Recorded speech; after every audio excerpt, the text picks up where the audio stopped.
Estimables todos, ¿cómo les va? Muy buenas noches, tengan todos ustedes. Pues ya estamos en el segundo capítulo de nuestra segunda temporada de Políticas Públicas a Debate. Es para mí un enorme gusto saludar a Ángel Mundo López, profesor investigador del Departamento de Política y Cultura de la UAM Xochimilco. Ángel, ¿cómo estás? Muy bien, Carlos, ¿cómo te va? Pues aquí otra vez Bien, bien. cumpliendo con el compromiso y pues aprovechando otra vez la presencia de nuestro colega, amigo, profesor del Departamento de Relaciones Sociales, doctor José Luis González Callejas, y pues otra vez para hablar y no para hablar, para concluir y para ir cerrando los temas. No, bueno, no podemos concluir, pero para ir abordando Sí. un poco más de los temas que dejamos pendientes en el capítulo previo, Carlos, José Luis, acerca de la teoría de sistemas, ¿no? Y perdón, José Luis, que sea tan abrupto en esto, pero pues yo me quedé con dudas la vez pasada y con dudas que se relacionaban con temas que son los clásicos que nosotros ya estudiamos y que repetimos tantas veces en nuestras clases, Carlos. Y pues una Sí, de sí. las cosas que decía José Luis, si lo recuerdas, es que los sistemas llegan a presentar paradojas entre sí, conflictos, ¿no? Ujú. Que debe de establecerse una relación para que sea un sistema, pero que eso no implica que no llegue a haber ciertos conflictos. Y a mí, Carlos, pues lo primero que me surge a la mente es pues este gran clásico que es Graham T. Allison con su análisis de la toma de decisiones, particularmente en ese texto del análisis sobre la toma de decisiones en torno a la crisis de los misiles en Cuba. Cómo Allison dice que hay un modelo, un sistema que es el modelo racional para tratar de explicar que a grandes problemas hay consenso de grandes organizaciones, pero nos dice esto no es lo que sucede. Generalmente tiene más cabida la explicación del segundo y del tercer modelo. El segundo es prácticamente el del modelo organizacional o concretamente, en donde las propias organizaciones luchan entre sí para tener cierta primacía cuando se presentan estos conflictos, José Luis. ¿Es cierto o estoy haciendo un esfuerzo demasiado obligado de tratar de vincular este tema con el análisis de sistemas? No para nada, Ángel, de nuevo una eh, de las características de esta perspectiva es que está pensando en todo momento en cómo distintos niveles de gobierno, de la administración pública, están constantemente en conflicto, ¿no? Y esto lo llevamos todavía a un nivel macro, en el cual los gobiernos mundiales están compitiendo entre sí, ¿no? Y de pronto el cumplimiento de ciertos objetivos para ciertas naciones ponen aprietos a otras. Y lo estamos viendo actualmente con la pandemia, ¿no? El hecho de que algunas naciones tengan aseguradas cierta cantidad de vacunas está condenando a miles de seres humanos a no ser vacunados, ¿no? Entonces, si vemos esto en una escala mucho más amplia, vemos cómo todo el tiempo diferentes organizaciones mundiales, nacionales, estatales, municipales, están todo el tiempo en conflicto consigo mismas, pero también con el resto. Esto, por supuesto, no es evidente. Se requiere de un nivel de abstracción mucho mayor, y esto ya pone en aprietos, por supuesto, cuáles son las posibilidades y los límites para una política pública. En ese sentido, el análisis de Allison es un clásico precisamente por eso, ¿no? Porque ya nos está dando elementos para cuestionar hasta qué punto la racionalidad es capaz eh, de procesar eh, su propia lógica, pero también las consecuencias no deseadas de su propia acción. Okay, ¿cómo ves, Carlos? Se- se- a ver, entonces, ¿se trata de tener previsto en el sistema lo que tu margen de error? ¿Estoy entendiendo bien? Sería como que Eh, tener una mediana conciencia de tus márgenes, de tus parámetros del error. sí, claro, Carlos, Ajá.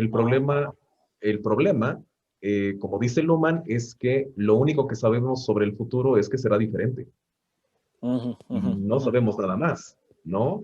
Eh, y aquí el propio control de riesgos, por ejemplo, o el control de daños, que de pronto se contempla en algunos modelos, también es riesgoso, porque Mm. puede ser que el control de daños no haya contemplado todos los riesgos que implica el propio diseño.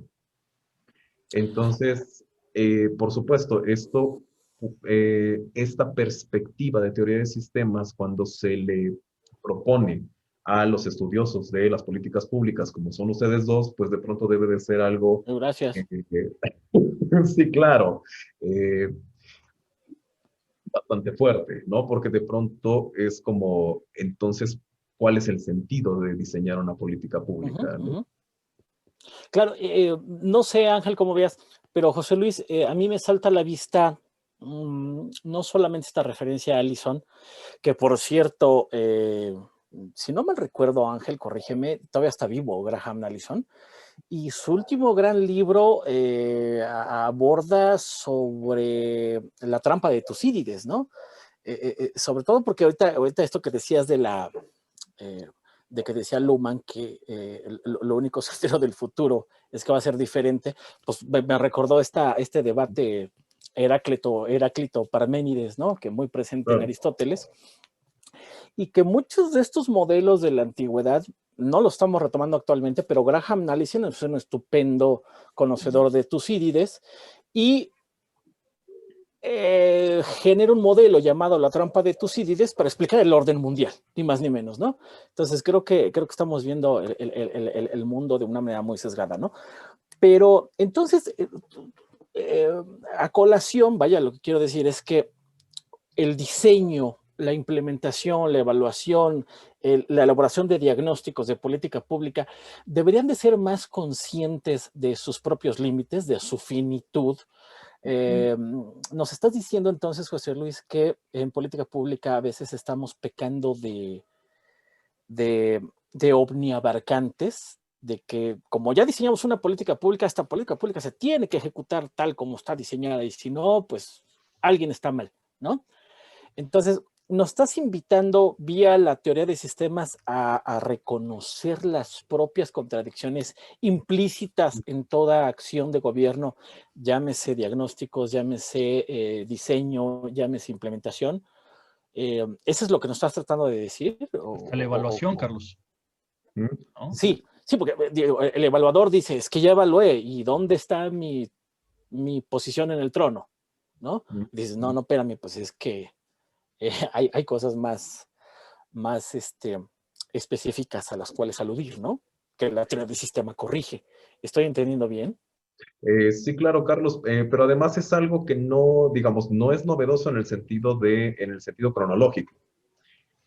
Por ejemplo, Simon, que es uno de los también grandes teóricos de políticas públicas, de administración pública, Simon ya lo decía, ¿no? A mediados del siglo pasado.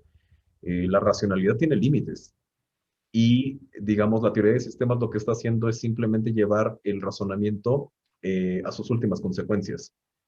Eh, Tan es así que la racionalidad tiene límites que impone estas paradojas, ¿no? Y más adelante en este programa, pues me referiré un poquito más a por qué las paradojas, ¿no? Y al menos desde eh, otra perspectiva de teoría de sistemas, en este caso desde la teoría familiar sistémica, hay una propuesta de cómo combatir estas paradojas, ¿no? Y es a través de contraparadojas. Eh, en, ese, en ese mismo sentido, los diseñadores y evaluadores de políticas públicas deberían de ser conscientes, por supuesto, de estos límites, pero también tendrían que poner en práctica cierta imaginación terapéutica para poder diseñar estas políticas, estos programas, en tanto contraparadojas de paradojas del propio sistema. Y es que, Ángel, no sé si me permites hacer un comentario de lo que dice José Luis, pero es que cada vez estamos tecnificando más la política pública y queremos hacer guías para todo, ¿no? Guía para aplicar los ODS, guía para elaborar indicadores, guía para hacer diagnósticos. Y eso es, nos dice José Luis, es exactamente el sentido contrario a lo que nos propone la teoría de sistemas, ¿cierto? Y más que nada, yo creo que es porque las queremos tomar como si fueran las tablas de la ley, ¿no? O sea, de que esa Sí. guía ya no te tiene que resolver todo y terminamos despolitizando un proceso que es político por naturaleza, ¿no? Y que por eso Claro. tiene que ver tanto con estas cuestiones que se generan en la propia sociedad y que por eso pues la sociología y este sociólogo Niklas Luhmann pues se interesan y bueno, y toda su vertiente que desciende de esa propuesta, por eso la trae a colación, ¿no? Esto que tú mencionabas, Carlos, recuperando lo que nos dice José Luis, ¿no? De que como un diagnóstico tendría que estar contemplando incluso las paradojas. El problema que tenemos recurrentemente en política pública es que muchas veces ni siquiera tenemos el intento de hacer un diagnóstico, ¿no? Nos empezaron a citar cifras, nos empezaron a decir que hay problemas enormes, nos dicen en un texto que pues la gente sufre mucho y por eso hay que hacer cualquier cosa. Y el problema es que dentro de ese sistema no están dadas las condiciones para que generemos una respuesta adecuada a esos problemas, ¿no, José Luis? Dada esta despolitización que se está generando. Así es, Ángel, un ejemplo clarísimo es el sistema educativo. Si ustedes revisan diferentes propuestas, análisis, diagnósticos, no solamente en México, sino a nivel continental y a nivel global, por ejemplo, la OCDE, ustedes van a encontrar que siempre hay dos objetivos: mayor equidad y mayor calidad. Siempre se están solicitando, se está propugnando porque sean las dos al mismo tiempo. Y al menos desde una perspectiva de teoría de sistemas, eso simplemente no puede ser porque el sistema educativo tiene como función seleccionar entre mejores y peores alumnos. Ujú, Y ujú. hay distintos modelos pedagógicos que intentan suavizar, por llamarlo de algún modo, este proceso de selección, pero al final, en tanto educativo, tiene que seleccionar. Si bien Ujú. los criterios son otros, como por ejemplo, estoy pensando en la UACM y en las Universidades para el Bienestar Benito Juárez, eh, en el primer caso, el ingreso es a través de sorteo. Ujú. Es Sí, decir, deja al azar sí, una es aleatorio. decisión, claro, pero deja al azar una decisión que no quiere tomar, pero, Sí, sim- sí, pero sí, sí. simplemente desplaza la decisión que se debe de tomar para seleccionar, ¿no? De nuevo, lo que nos dice la teoría de sistemas es, hay funciones que cumplen estos sistemas que son irrenunciables, so pena de que el sistema se desintegre. Y en este caso creo que es un ejemplo muy claro de cómo de pronto el diseño de políticas públicas no está tomando en cuenta este carácter paradójico, contradictorio de los propios sistemas sociales que está tratando de regular a través de la propia administración pública. Y que no sé, pero creo que eso genera, perdón que utilice estas palabras, pero empieza a generar un amontonadero de objetivos en la implementación y al implementador, que de por sí no es un, perdón que lo diga, pero no siempre es un ente profesional, ¿no? Sino que más bien debe su posición política a una lealtad en su partido político, de repente le encargan implementar un programa y dice, bueno, es que me están diciendo que implemente 4, 5, 6 cosas a la vez, pues es imposible, ¿no? Y que parte del fracaso de las políticas públicas es eso, ¿no? Que no aceptamos las contradicciones, queremos meter todo y delegamos a un eslabón menor, que es la implementación, su debida o su accidental puesta en marcha, ¿no? Este, híjole, pues salen varias cosas. ¿Tú cómo ves, Ángel? Sí, pues cada vez que nos va comentando José Luis salen Ujú. más y más cosas, ¿no? Y yo creo que aquí el problema es el tiempo que luego nos va Sí, absorbiendo. sí. Entonces, pues para aprovechar y para ir ya cerrando un poco, Carlos, José Luis, por ahí nos tienes pendientes también una segunda parte de la bibliografía básica para los estudios de políticas públicas en torno a estudios de sistemas. Pero antes de ello, José Luis, para ir cerrando, decía yo, recupero esto que decías desde la vez pasada, ¿no? Cómo debe de haber, siempre esperamos que haya interrelación en el sistema, pero se presentan estas paradojas y a veces estas contradicciones o la propia falta de colaboración dentro del propio sistema, ¿no? Yo recuerdo, Carlos, José Luis, cuando se instrumentó aquel gran programa paradigmático de lucha contra la pobreza que venía de esta corriente neoliberal, del programa Progresa, de Programa de Educación, Salud y Alimentación del gobierno de Ernesto Zedillo, después se convirtió en Oportunidades, después en Prospera. Uno de los principales problemas a los que se enfrentaron los diseñadores del programa al ver que no lograban engranar los distintos componentes del sistema de este programa era que la Secretaría de Educación no colaboraba entregándole la información a la Secretaría de Desarrollo Social, la Secretaría de Salud no le quería entregar la información a la Secretaría de Desarrollo Social, y eso se convirtió en un gran conflicto que impedía justamente llevar a cabo la implementación del propio programa, ¿no? Por estas luchas, estas pugnas, ¿no, José Luis? ¿Por qué es tan importante tener en cuenta estas confrontaciones que se dan dentro del propio sistema y que creo yo, corrígeme si me equivoco, no socavan al propio sistema, no buscan socavarlo, sino que justamente lo hacen como para tratar de preservarlo, ¿no? Exactamente, Ángel, aquí también haciendo una analogía con la biología. Los sistemas tratan de cumplir su función, pero en ese intento de cumplir esta función están generando enfermedades para el resto de los sistemas, pero también están generando en su propio desarrollo enfermedades autoinmunes. Entonces, eso es algo que siempre hay que tener en cuenta, porque de lo contrario simplemente se vuelven, las políticas públicas se vuelven cartas de buenas intenciones, ¿no? Quizá una forma que por supuesto tendría un costo político muy alto, pero quizá una forma mucho más realista de diseñar una política pública es asumir esa contradicción. Si nos remitimos al ejemplo del sistema educativo, quizás sea hacer explícito que se va a seleccionar, ¿no? Y que se va a dejar, se va a excluir a muchos alumnos o potenciales alumnos, ¿no? Por supuesto, eso no tiene buena prensa y tiene un costo en los votos, ¿no? Pero quizá a través de ese tipo de diseños de propuestas se pudieran lograr mejores resultados, ¿no? Bien, bien, pues sin duda provocador el andamiaje que nos propone José Luis. Sabemos que hay muchas dudas, preguntas, planteamientos, ¿no? Yo quería ahorita preguntar acerca de la centralidad del poder. Decía Ángel Mundo que muchas veces estos subsistemas pues buscan una hegemonía y uno se impone sobre del otro, ¿no? Generando costos para los demás, a lo mejor beneficios también, pero sobre todo costos.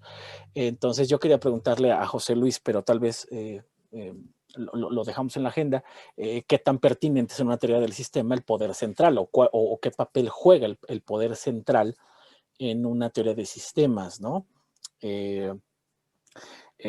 Pero bueno, esto sería abrir también la caja de Pandora.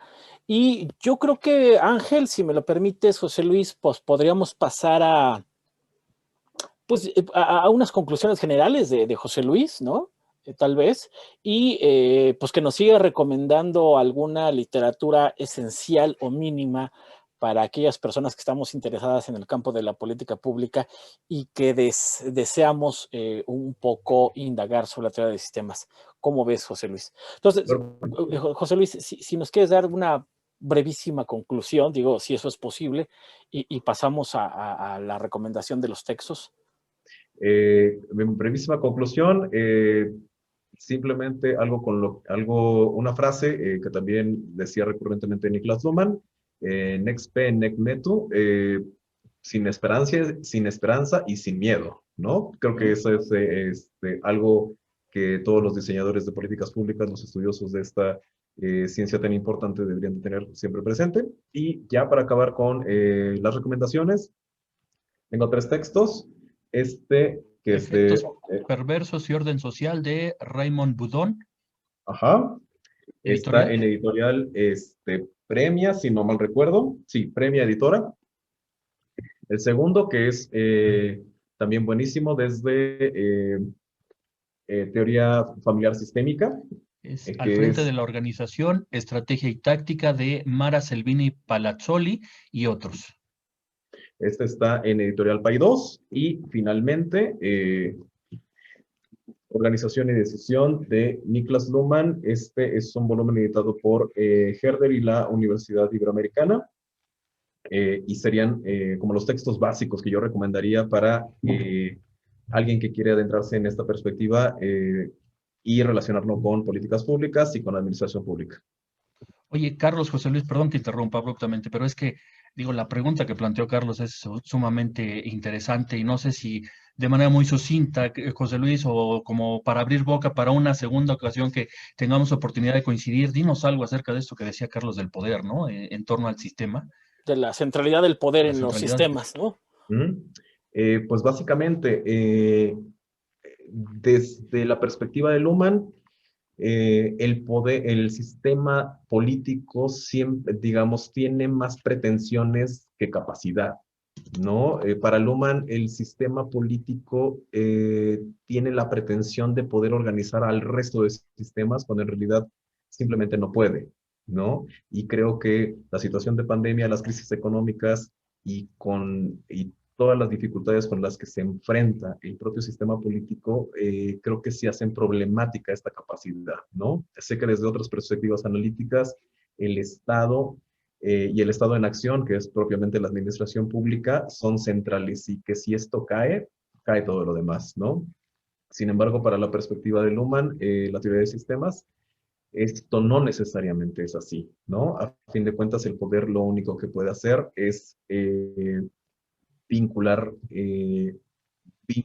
a la población para llevar a efecto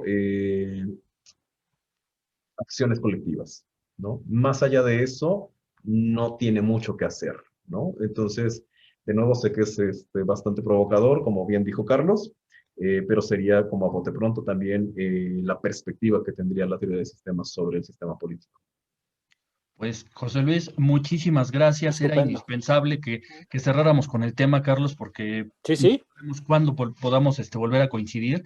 Y esa pregunta que habías dejado, yo creo que era necesario que por lo menos nos diera un esbozo. Bueno, no le digas eso a José Luis porque tiene una apuesta con nosotros que tiene que pagar, ¿no? Entonces. Sí, pero esa no la van a ver nuestros seguidores, Claro. ¿no? Sí. Y eso ya va aparte, pero era necesario que cerráramos en este caso, ¿no? Y pues bueno, Carlos, pues el tiempo nos come. ¿Ni hablar? Perseguir el objetivo de que las cápsulas sean sucintas lo más Sí. sucintas posible para que generemos el interés en la audiencia. Esperemos que los temas que hemos tocado en estos 2 primeros capítulos hayan sido de su interés y pues no me queda más que agradecer a José Luis nuevamente su presencia, que se haya dado el tiempo de preparar Muchísimas gracias. esta sesión que tuvieron con nosotros. Carlos, pues muchas gracias también a ti por reencauzar este camino que ya llevamos con el segundo capítulo de esta segunda temporada. Y pues lo que falta.